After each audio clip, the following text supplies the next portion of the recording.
रहस्यमय निमंत्रण राजस्थान के एक छोटे से कस्बे में स्थित थी राजगढ़ हवेली।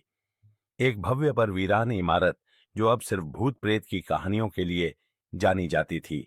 लोगों का कहना था कि वहां आज भी आत्माएं भटकती हैं और जिसने भी रात बिताने की कोशिश की वह या तो पागल हो गया या फिर लौटा ही नहीं।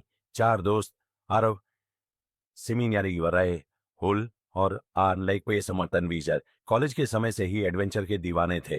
अब जब वे सभी नौकरी और जीवन की भागदौड़ में व्यस्त थे तो एक बार फिर मिलने और कुछ रोमांचक करने का मन बनाया। आरव ने मजाक में कहा, इस बार भूतिया जगह चलते हैं, क्यों ना राजगढ़ हवेली की सच्चाई को खुद जाने।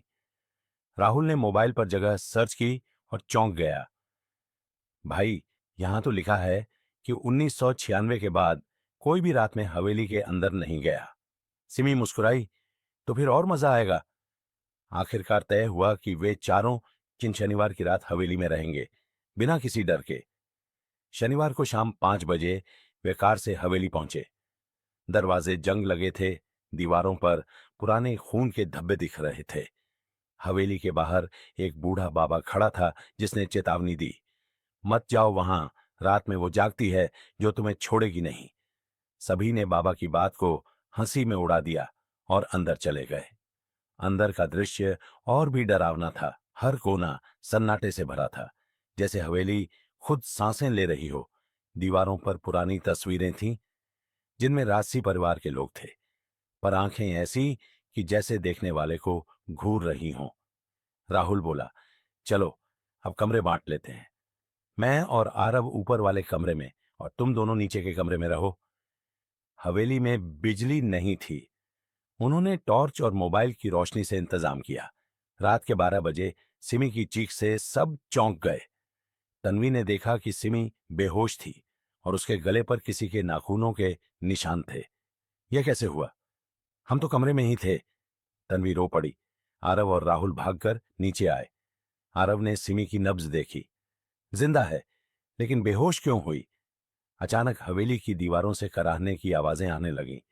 किसी औरत की चीख, किसी बच्चे की रोने की आवाज और फिर एक अजीब सी हंसी जो सबके रोंगटे खड़े कर गई। राहुल चिल्लाया, हमसे गलती हो गई, हमें यहां नहीं आना चाहिए था।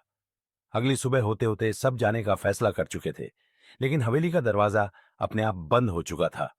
अब वे फंस चुके थे। उसी समय आरव को हवेली की लाइब्रेरी में एक पुरानी डायरी मिली। वह किसी राजरानी वैशालियन की थी जो 1957 में यहां की रानी थी।